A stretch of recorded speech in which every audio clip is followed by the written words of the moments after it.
करी पत्ते के पौधे का डॉर्मेंसी यानी कि रेस्टिंग पीरियड स्टार्ट हो चुका है, फिर भी नई नई शूट्स आ रहे हैं। नमस्ते, मेरा नाम है किरण, ग्रो विद ग्रेस से।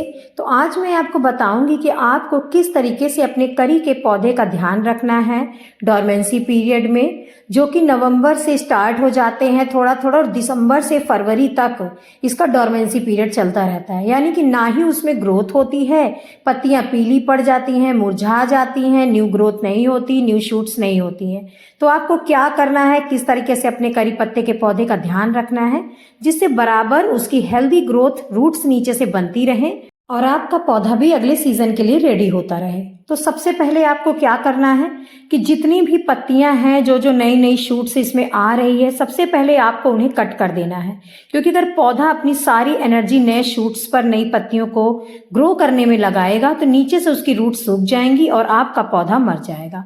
दूसरा काम आपको क्या करना है कि पौधे की जितनी भी बड़ी बड़ी पत्तियां हैं उन्हें आपको पूरी डंडी से ही तोड़ लेना है, कि वैसे भी वो सूख करके गिर ही जाएंगी, पीली होकर के गिर जाएंगी। तो आप उन्हें तोड़ लीजिए, तोड़ने के बाद अच्छे से धुल लीजिए, धुल के आप उन्हें धूप में सुखा लीजिए। तो अगले 2-3 महीने के लिए फ्रिज में स्टोर करके आप रख सकते हैं और आपका काम होता रहेगा।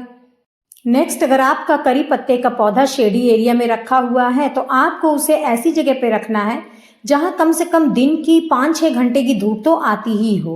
और अगर आपका पौधा रात को खुले में है तो उस पर या तो कोई कपड़ा डाल दीजिए आप, या उसे ऐसी जगह पे रखिए जहां पर उसके अगल बगल कोई बड़ा पौधा लगा हो जिसके शेड में वो आराम से चल सके और उस पर पाला ना पड़े, क्योंकि ठंड करी पत्ते के पौधे को बहुत ज्यादा नुकसान करती है। ये देखिए, ये मेरा पौधा 8 महीने का है और अभी भी बहुत अच्छी ग्रोथ चल रही है, जबकि नवंबर का महीना खत्म होने वाला है। देखिए, नई नई शूट्स इसमें आ रही हैं, बहुत अच्छी पत्तियां इसमें आ रही हैं। लेकिन फिर भी मैं इसको अब ऊपर से पूरी तरीके से कम ज्यादा नहीं, लेकिन 5-6 इंच तक मैं इसे कट कर दूंगी। कटने के बाद मैं एक पानी बना के मैंने रखा हुआ है, बहुत ही ताकतवर खाद है, इसे मैं अब अपने पौधे पे दे दूंगी। डॉर्मेंसी पीरियड में पौधे को ज़्यादा खाद की ज़रूरत नहीं होती है, लेकिन फिर भी महीने में मैं एक बार इसका लिक्विड फर्टिलाइज़र बना के देती हूँ। ये है सरसों की खली। ये बहुत गर्म होती है और पौधे को बहुत ही फ़ायदा पहुँचाती है। तो आपको ज़्यादा नहीं लेना है, सिर्फ एक टुकड़ा लेना है और महीने में एक बार ही इसका इस्तेमाल करना है जब तक पौधा डॉर्मेंसी पीरियड में है। दूसरा, एक बहुत ज़रूरी खाद जो आपको डॉर्मेंसी पीरियड में जाने से पहले अपने करी पत्ते के पौधे को देना है, वो क्या है वो मैं आपको बता रही हूँ। सबसे पहले आपको अच्छे से गड्ढा बना लीजिए।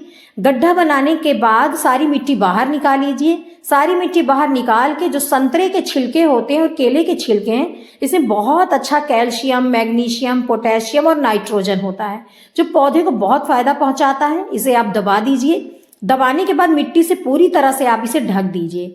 उससे क्या होगा, ये धीरे धीरे डिकम्पोज होता रहेगा और 3 महीने तक बराबर एनर्जी देगा आपके पौधे। या फिर आप वर्मी कंपोस्ट, ट्राइकोडर्मा, चाक का पाउडर और नीम खली भी डाल सकते हैं। तो अगर आपको वीडियो पसंद आई हो प्लीज लाइक सब्सक्राइब जरूर करिएगा। राधे राधे।